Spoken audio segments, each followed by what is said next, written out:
ay ikaw lang nakakita sa kanya kay Elisa. Kita ko lang. Nakita mo lang. Pwede bang tanggalin mo yung usog mo sa kanya? Napakalakas ng usog mo. Halos mamamatay na siya. Ikaw nakausog kay Elisa, laksa. Nasaan ka ngayon? Bundok. Nasaan bundok ka? Ulitin kong tanong, lakasan mo. Nasaan ka? Ate, yung nakausog kay laksa. Oh, Nasaan ka? Saan ka lugar? Sa Pampanga, sa etc. Nasa bundok ka? doon! Saan doon? Maraming doon. Makikipag-usap ka ba o susugatan ko na maayos yung katawan mo? Bibilangan kita ng 3. 1. Diyan. Saan doon? 2. Sa gawa. Oh, sige. Yun lang naman pala eh. Sige. Tanggalin mo yung lahat ng usog mo sa kanya. Wala ka pang anak. Ito, may anak na to, 1. Sige. 49 years old ka. Alam ko, 40 rin to. Pero hindi ko sasabihin sa yung edad niya. Eksakto. Sige, tanggal. Ubusin mo lahat. Lakas ng usog niya. Malakas ang usog nito. Nakakamatay. O meron ganun na alam niya. Pag Mahirap tumawag sa mga taong nakakausog. Pero sige, linisin mo ang katawan niya, no? Pansamantala, na pinapapasok ka ng aking ama para tanggalin mo ang lahat ng usog niya. Tanggalin mo lahat. Wala kang ititira kahit katiting. Ito, may anak na to 1. Ikaw, wala ka pang anak. Ito, 40 din to, pero alam ko yung edad niya kung ilan. Tapos ikaw, hindi ko na nga tinatanong ang pangalan mo. Ikaw, nakausog sa kanya na taga-bundok, taga etc. Alam ko na. Ngayon, ito lang mapapayok sa'yo. Wala kang anak. Ilan kayo magkakapatid? Ate, ilan kayo magkakapatid? 5. 5. Pangilan ka sa 5? Panganay. Panganay. 5 to sa panganay. Ito, hindi naman to panganay. bunso, pangalawa sa bunso. Pangalawa to sa bunso, si Elisa laksa. Pangalawa sa bunso. Panganay. Sige, tanggal. Anong kapatid mong bunso? Babae, lalaki din? Babae. Yung dulo, yung una, babae, ikaw. Tapos yung bunso, babae. Ito, baliktad. Lalaki ang bunso sa kanila daw. Sige, tanggal. Tama na, ha? Maswerte ka, hindi mo to kinukulam. Pipitikin kita sa loob ng katawan niya, maniwala ka sa akin. Hindi ko na alamin ang pangalan mo, ha? Ang gusto ng Diyos, kapayapaan. Ayaw ng Panginoon na magkasakitan at magkaingitan, ha? Ang gusto ng Panginoon, magbalik loob tayo sa Kanya para sabay-sabay tayo haakyat sa tahanan niya. Naintindihan mo? Okay. Mahirap sa impyerno. Huwag mo nang pangarapin makapunta ron. Dito sa lupa, makakakain, makakatulog ka pa, makikipagkwentuhan ka pa, nasa sayo kung ayaw mo magtrabaho. Doon sa ilalim ng impyerno, maniwala ka sakit hindi. Ako'y namatay na, doon walang pahinga. Walang tubig doon. Ubod-hubad kayo, lalatagin kayo. Walang malisya na doon, lahat ng kasamaan nandun na. Pero mga katawan nyo, inuuod. Kung dito, pwede ka mag-makeup, mag-sexy, doon. Sexy ka doon, kaso ang katawan mo, marami mga anay na etc. Hindi ko alam na parang po kahoy na inaagnas. Ganun ang katawan ng mga tao doon sa ilalim ng lupa. Kaya magbago na tayo. Marami na ng dilubyo sa mundo, dadagdagan nyo pa, magpapasaway pa kayo. Okay. Kasi hindi siya nakakain. Hindi siya makakain. Anong klaseng usog yan? Nakakailang usog ka na ba sa mga tao? Sa 49 years old ka, siguro naman sa tagal tanda-tanda mo na, mag-abot ka na ng 50. Nakailang usog ka na sa mga tao? Marami. Marami. Anong klaseng usog? Siyempre, experience yan. Marami na. Anong klase? Mabagsik. Mabagsik ang usog mo? Oo. Dapat, pumunta ka sa mga manggagamot. Patanggal mo yung usog mo, ha? Sabi mo, ayaw kong ganito, nakakapinsala ako ng gusto, ha? Naiintindihan mo po, ate? Hindi ko na alamin ang pangalan mo, pero babansagan kitang taga-bundok.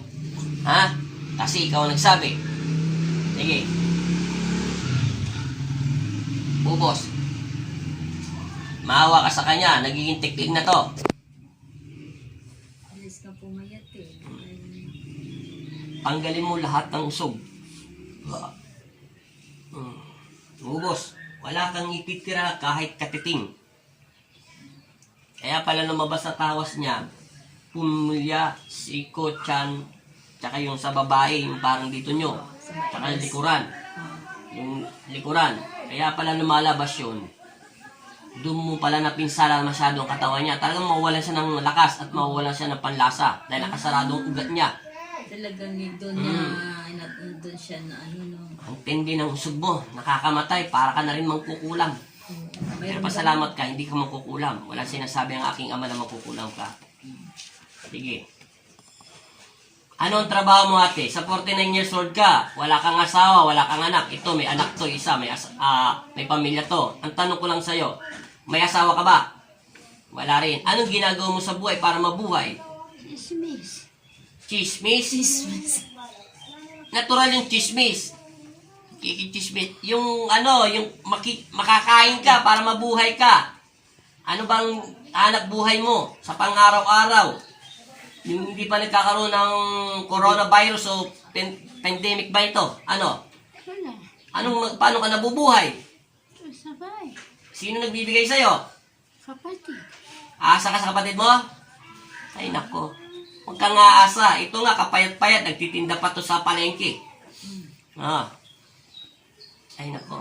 Paano ka bibigyan ng asenso ng Panginoon? Kung bibigyan ka ng biyaya, wala. Inuuna mo yung chismis. Ang chismis mo, alam mo, ang salita ng Diyos at magpakabait para bigyan ka ng swerte. Hindi yung chismis na nakikipag-chismisan ka na wala namang kakwenta-kwenta, ha? Hindi mo. Wala ka nang pakialam sa mundo mo kasi wala kang anak, wala kang asawa. Nakakapurwisyo kayo ng mga tao. Intindi mo ang salita ng Diyos. Maghanap buhay ka, maghanap ka ng trabaho, sayang naman. Wala ka namang papakainin. Hindi ka ba naiiya sa kapatid mo? Babae, lalaki ang kapatid mo nagbibigay ng pagkain sa'yo. Sabay. May nanay ka pa ba? Wala na. Tatay mo? Wala na. Sana naman, ikaw ang panganay, ikaw ang magbigay ng magandang halimbawa sa iyong mga kapatid. Naintindihan mo? Hindi ikaw yung binibigyan, hindi ka naman magulang Nakakahiya yung mga ginagawa nyo ate, taga-bundok. Alam ba, babansagan kita ng taga-bundok. Pero alam ko kung nasaan ka lugar lang. Sige. Tama na yung chismis ha? Meron pa ba? Wala na? Wala na. Sigurado. Pag ito uminit, yung yung stick at saka yung cross, meron pa. Dapat hindi ka masasaktan. Naintindihan mo? Yung sigurado. Meron pa? Wala na? Wala na. Manda ka. Hintumin kamay niya. Sa ngalan ng Ama at ng Anak at Espiritu Santo, Panginoong Hesus sa Tamang Nazareno, muli po kong tatawag sa inyo upang basbasan niyo po ang stick nito ng inyong kapangyarihan. Magbigay nawa ito ng senyalis at hudyat kung meron pa. Kung wala man, maraming salamat. Sa pangalan ng Ama, ng Anak at Espiritu Santo, Amen. Uminit ka kung meron pa at magbigay ng sakit sa taong nananakit kay Elisa laksa-laksa. Amen. Wala na. Tingnan mo. Wala na kahit piyet, no? Wala na. Very good. Yan ang gusto ko sa inyo. Di nagkaintindihan tayo. Ulitin ko, huling salita ko na lang to, ha? Ito hindi aking galing. Hindi ko to pinag-isipan. Hindi to kusa lang bumubok ang bibig ko na hindi ko pumapasok sa isip ko. Ang gusto ng aking Ama ay maging payapa tayo at magkaisa at magkaibigan at magpatawad at magkapatawaran. Ang unawaan niyo po, taga-bundok, 49 years old. Pangalawa, unang-una maging tapat ka sa aking Ama sa iyong sarili. Ha? Ibigin mo ang iyong kapatid at turuan mo sila ng magandang asal at landas kung saan sila pupunta. Lagi kayong manalangin at magpasalamat sa Panginoon kung meron man o wala. Nauunawaan niyo po ang sinasabi ko, ate? Opo. Pangalawa po, yung sinabi ko na ngayon, ito na po yung pangatlo. Sana naman po, huwag kayong makalimot sa Panginoon, ha? Lahat tayo ay sinugo ng Diyos. Kahit sino, walang pare, walang pulis, walang sundalo, walang doktor, walang presidente, walang kahit sinong tao sa mundo. Pantay-pantay lang ang pag-ibig ng Diyos. Walang mga mayor-mayor senador dito. Iisa lang ang tingin ng ating Panginoon sa atin. Tayo ay sinugo upang maglingkod sa buong sanlibutan, upang ihayag ang Panginoon ay naghihimala at hanggang nandyan siya tumulong. Basta tawagin lang na natin siya ng buong puso at humingi tayo ng tawad.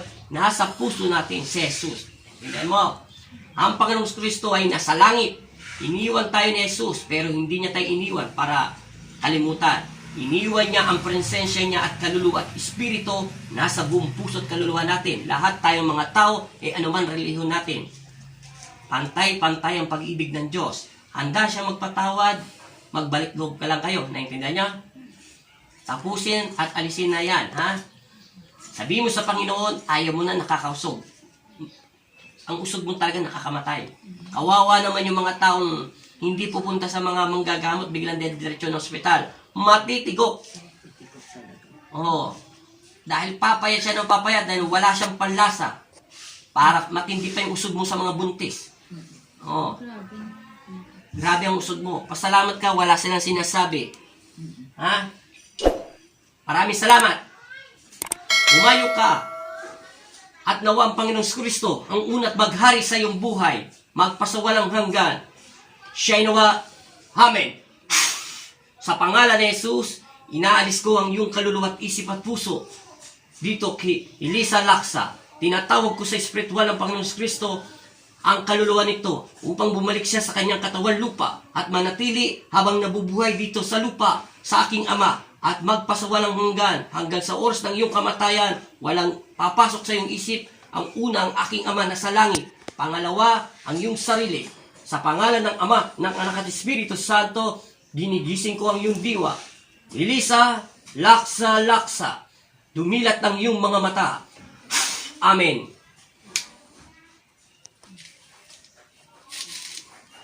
Pulungte.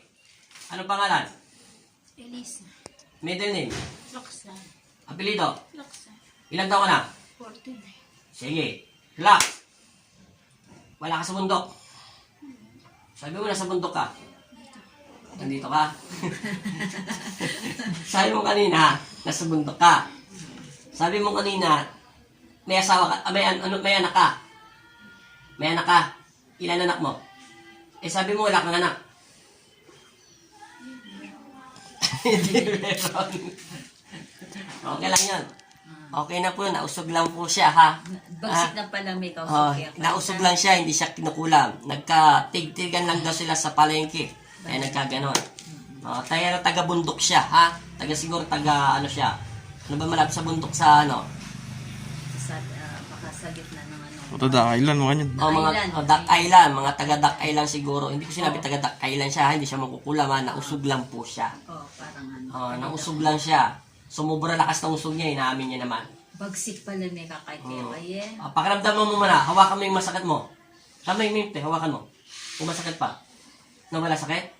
Kahit yun dito, nawala po. Nawala lahat ng tiyan mo. Di ba kanina, nahirapan ka tumayo, ay maglakad papunta rito. Subukan mo, teka lang, basta mo na kita. Tikit, sa pangalan ng Espiritu Santo, amen. Patatayuin ka ng Panginoon. Sa ngalan ng Espiritu. Amen. Tayo, te. Sige, huwag ka matakot. Maglakad ka, te. Kanina, paika-ika ka maglakad. Ngayon, nakakalakad ka na. Nahihilo ka? Lakad. Pag may sakit mo, ganun mo. Ganyan mo lahat. Pati sa likuran mo. Lika na, tama na. Baka masyado kang sumeksi dyan, te. Dito. Kanina, hindi, diyan ka na lang muna. Kanina, ang masakit sa'yo, tiyan mo. Tsaka yan, ngayon nawala. Dito ka harap, te. Puro ka dito, kuya. Kuya. Kanina, pumunta po siya rito. Halos di siya makalakad. Ngayon, nakakatayo na siya. Ang masakit sa'yo, harap natin sa camera, te. Para pakita mo sa Panginoon. Anong masakit sa'yo? Yun siguro. Ngayon, masakit pa. Yung likuran mo. Hindi na. Yung leg mo, galaw mo. Itaas mo. Suntok mo. Masakit. Anong para ka lang nagdadahilan? Siguro wala ka namang sakit. Tingnan mo yung tsura niya. Nausog lang po siya, ha? Hindi po siya kinukulam. Nakausog sa kanya, Duck Island. Pero hindi ko sinasabing taga Duck Island kasi may bundok doon. Hindi ko rin alam yun. Basta sinabi nila yung Duck Island may bundok. Sa palengke lang sila nagtitinda. Nausog lang siya. Sumubra usog. Ilang days mo na sakit yan, te? 2 weeks. 2 weeks na. Sa 2 weeks, naging buto balat na siya. Sa palakas, sobrang lakas na ganun usog. Inaamin naman ng tao, siya may asawa, siya may anak. May isa. Yung nakausog sa kanya, walang asawa, walang anak, batugan pa. Asa pa sa mga kapatid. Nakakahiya. Prowisyo pa. Chismosa ka daw, sabi mo? Doon. Doon daw. Sige, salamat po. Sige, patay mo na.